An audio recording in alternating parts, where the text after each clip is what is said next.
magacaygu waa Paul Marino ama naanees ahaan geedi raagi rooble ninkii igu bixiyay oo magaciisu waa Islaaw Xasan Guuleed isoo wardiye ah isbitaalka oo nin fiican buu ahaa ala ugu naaristo oo kooxaheena isbitaalka degmada Buulbarti aan ka shaqayn jirnay waqtigii 86 iyo 89 reer Buulbarti oo dhab ah oo run ah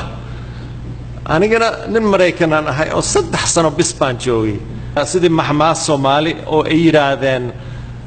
baqal fardo la daaqaya farsba ismooda markaan arko dad badan oo dadaalayaan in dib u dhiska isbitaalka Buulbarti ay sameynayaan aad baan u farasanahay runtii waxaan xusuustay niman xamaali ah oo shaqaynayay xamar ay way heesaan markay shaqaynayaan waxay yiraahdeen Quraan soo ururte bula waajita Quraan soo ururte bula waajita saas bay yiraahdeen oo waana arki jiray Quraan soo bula jiidaya indhahayga waa ka arki waana run waa sida farkaliya foolma dhaqdo marka waqtiga gaabnaa oo 3 sano oo aan reer Buulay baan ahaa dadka aad bay noo soo dhaweyn jireen runtii hal mar ana geel baan cabay mar laba ma cabay waa ogahay idinku waxaad qabtiin caafimaad inay tahay laakiin anigoo shuban bis waa dib marka inkastoo Buulbarti waa magaalo yar waa dadka oo reer Buulbarti ah waa dad wanaagsan oo caan ah dadka qaar waxay u mareeyeen inaan ahay barwaani marka marmar mahma barwaani waan tuuray mid oo la dhaho sidaad u baranaysa lug marow laazim laamigu ku qaadaya marka Ahmed Ali Hayli Allah u naxariisto soo reer Buulbarti ah isaga macallin uu noo ahaa hogaamiye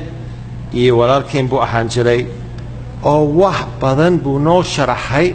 ku saabsan heesaha iyo sheekooyin iyo mahmaayo iyo dhaqanka Soomaali oo mar labadeena waa isla soconay Buulbarti aanin baa noo soo yeeray wuxuu yiri war Ahmedow war ninkan Mareykanka hadduu af Soomaali hadduu yaqaan hadalkan ha fasiro markaas waxaan is iri waa ogahay wuxuu dhaxi doona cagta wax ka day waa sahal waay markaas wuxuu yiri mataqaan wuxuu yiri okay wargeediyo dageyso kan ka fasir wax aanan oran waan iri oran maayo wax aan iri ma oran maayo igu yeera ninkii yiri waa tiri wax aanan oran aan iri u yiri ha yiraahdo waa wareeray oo marka Ahmed waxa uu dhahlaha mahmaadi aabo kan yariga eliyo kan weyniga soo day waa sida tan Soomaalideyni haddii ay siinahatay Soomaalideyni haddii ay siinahatay waa subax wanaagsane calankana salaama nin lagu sahdo haseexan hilbaasita haseexan nin lagu sahdo haseexan hilbaasita haseexan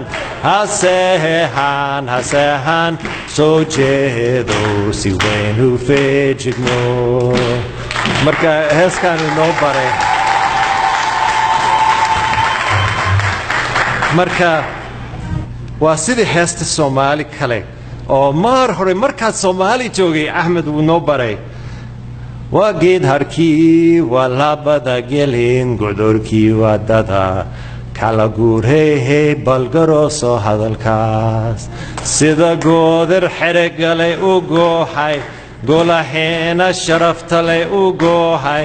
ma ku gaaray hadal go'asho guul laguma waare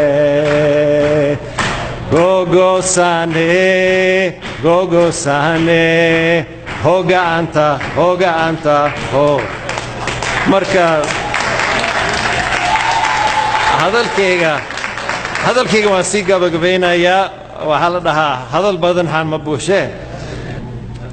nabad keliyo